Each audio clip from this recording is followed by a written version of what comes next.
felt Shamrock was a safe vessel. She was sound. She wasn't going to start leaking. But again, in this day and age with the crowded waters, with no engine, with very light winds and tides to contend with, the safety of the vessel it requires very close watching. To pull it nice and tight so your head... As Shamrock skipper Peter Allington prepares to sail from Coat Hill Quay on the Tamar River, he has a lot to think about. For the barge he's putting out to sea in was a rotting hulk only a few years ago, before it was rebuilt by the man now sailing as his mate, Tom Perkins. We had never, with the captain, been down the river. So before we set sail on that morning, we knew that we would have to do a routine for every emergency. The trip is to be Shamrock's first under her new permanent skipper since she was rebuilt. Her restoration by the National Maritime Museum and the National Trust took 5 years, and it's one of the most successful of its kind ever undertaken in Britain. But Shamrock, 85 years old, has no engine, so a tug has to help her start off. In Shamrock's heyday, sailing ships crowded the river valley, marking the divide between Cornwall and Devon. But sailors were more relaxed then, even in a barge weighed down by 50 tons of cargo. See, years ago, all you had to do was just, okay, Harry, let her go out, let her go for it, and they were way down the river. They knew exactly when they wanted to go. They chose the time of the tide, they chose the height of the tide, they chose the light that they wanted, and they knew exactly their estimated time of arrival because the river wasn't any faster today than what it was yesterday, except for the springtime. So they had their own inbuilt clock, as you might say. It's hard to imagine hundreds of vessels trading in a river scarcely used now, even by pleasure craft. Shamrock's the last of the line, the only old Tamar sailing barge still afloat. Each fitting is authentic, right down to the bell and the dinghy. The dinghy was a most important part of the equipment. It could be used for ferrying the crew ashore, or perhaps if she ran aground somewhere, used for running out an anchor. It could have been used for 101 jobs, perhaps even used for towing the vessel along in calms. I'm watching other sailing craft and power vessels because any action I have to take to avoid collision will have to be taken at a very early stage because of her very slow speed. Shamrock was built in Plymouth in 1899, and it's Plymouth Sound where Peter Allington will sail her for today's trial.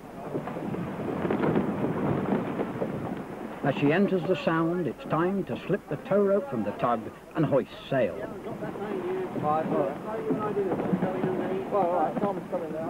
About a couple of miles off the shore, there's a very strong tide line between 2 to 5 miles. And the Atlantic hits the cliff and you get a sea coming off the landmass. So that if you are sort of in difficulties, you're drawn as if by a magnet, which is really the pull of the sea toward the land. You're in real difficulty because the surf at times, the weather conditions, are really bad in the channel. I had trimmed Shamrock down by the stern with the ballast that we'd loaded, meaning that she was deeper aft than she was forward. And as soon as I got clear of the breakwater, I decided to try and tack her. And the first time this was unsuccessful. She didn't want to come up to the wind. And the second time I tried, with about the same result. She just would not come up into the wind. All our efforts were to no avail, and we were still all the time heading out towards sea. Shamrock is something like a woman. She knows what she wants to do. So if you know what she wants to do, then you can do something about it. You can't argue with a boat, no more than you can argue with a woman. We could have tried to actually wear the ship round, to go round the other way, but I had the breakwater to leeward, and if this manoeuvre had not been successful, we were rather close to it for another try, and so I decided to tack the vessel with the aid of the tug, which we did, And then I stood back into Plymouth Sound to think about actually altering the vessel's trim to change her sailing characteristics.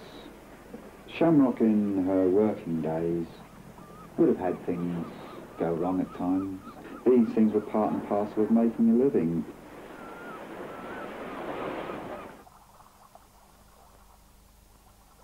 Anchored in Plymouth Sound that evening, there was a sense of disappointment.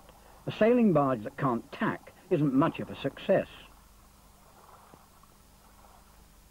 It had been a rough day, and the crew left Shamrock for the comforts of shore. Peter and Tom were left to mind the ship and plan for the next day, just as the old bargemen would have done. Shamrock's navigational equipment would have been very rudimentary. I doubt if there was a chart on board or even a compass when she worked inside Plymouth Sound, just as a river barge. The landmarks would have been well known to the crew, and even in fog they would have actually have developed a sense of direction. Shamrock is barely more than 5 feet deep in the hold, so you often knock your head. But coping with the cramped conditions wasn't the only worry on the old sailing barges. You could hear a happy little glug, glug, glug, glug as you were sinking. In any emergency at sea, you never have time to find your trousers, your jumpers. You've roughly got 3 minutes when you can be effective.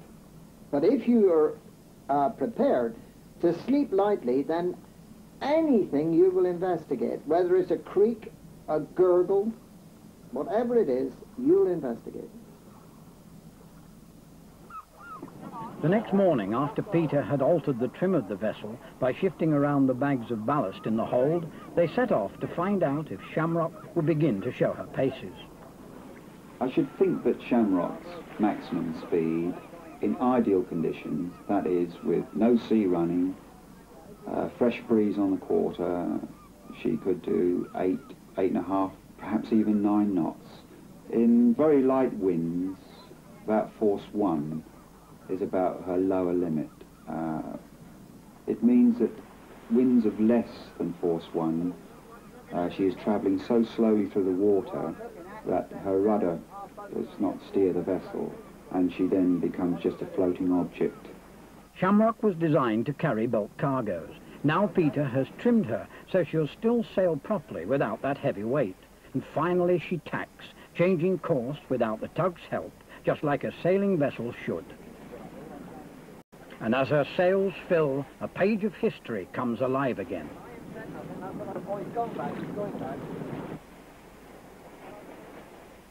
For everyone on board, it was a good moment.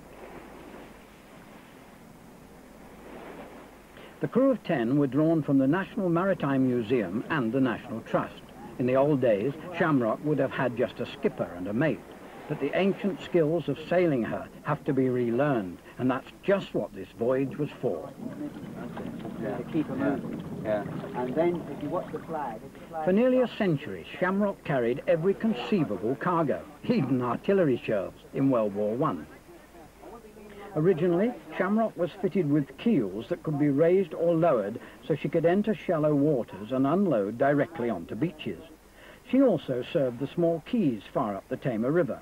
In the 1920s, she was fitted with a permanent keel so she could sail around the coast carrying quarry stone.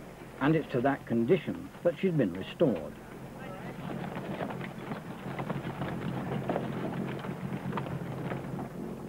Now it's time to head back to Coteal to weigh up the lessons learned in 2 exciting days.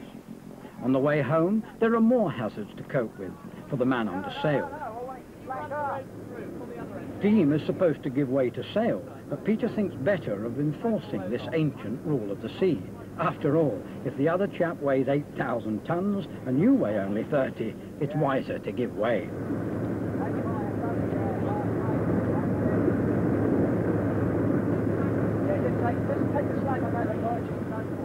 Even though Shamrock, as it heads for Coteal, is under tow once more, they decide to put the mainsail up again, so as not to disappoint any old-timers who might be watching from the shore. Brunel's famous railway bridge and the modern road bridge at Saltash are reminders of how it was the railway and then the petrol engine that helped to kill off the traditional barge trade.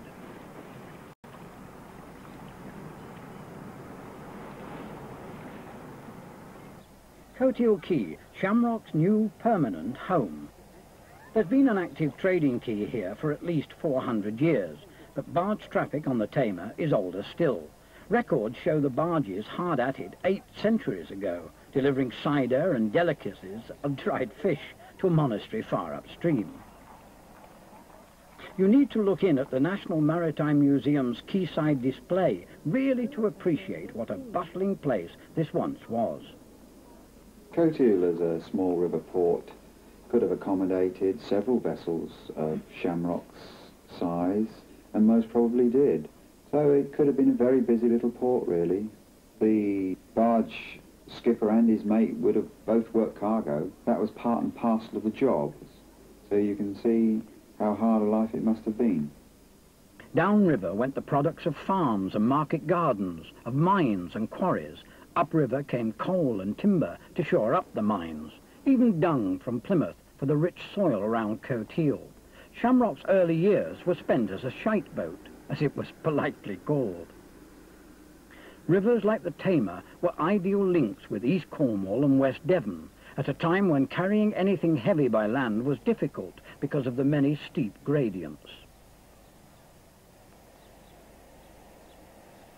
When the mine chimneys still smoked, the whole Tamar Valley was a thriving industrial area, with the river its great highway. But the railway and the flood of cheap lorries available after World War I killed off the barges. The great landowning families of the time, like the Mount Edgcombes, left their monuments too. Great houses, built from granite and slate, probably brought by river on barges which were the ancestors of Shamrock. The whole landscape, including the house, the old quay and Shamrock herself, are preserved in a kind of time capsule for future generations to enjoy. The Romans themselves might have envied the design of the viaduct at Calstock, another of the Tamar quays. The viaduct helped bring the barge's great rival, the railway, into the heart of the Tamar Valley. On the banks stand all that remains of Gossie's shipyard, where Shamrock was once repaired. Craftsmen spent their days building wooden vessels like Shamrock, and it could be thirsty work. Back in those days, craft was an important factor. The only topic of conversation in houses and pubs was mostly craft. Women did drift into it amongst the menfolk, but soon craft overtook the women. So everyone was proud to be a craftsman. And Tom Perkins needed to be a good craftsman himself to restore Shamrock. It's hard to believe she was once in almost as bad a condition as this schooner. She had been abandoned by her owners because the cost of upkeep eventually catches up with all shipping. Too much for the ropes, too much for the hull, and too much for everything else, and then not enough out of the cargo to pay all the bills that are necessary. Shamrock might have ended up like this, but for the joint effort by the National Trust and the National Maritime Museum, who decided at least one Tamar barge must survive. In the past, the crews of Shamrock must have been pretty tough customers, bearing in mind the hard work involved. And I doubt very much if there's anything like social security in those days, so if you didn't get a freight, your family didn't get money and your kids were not fed. And it was as simple as that.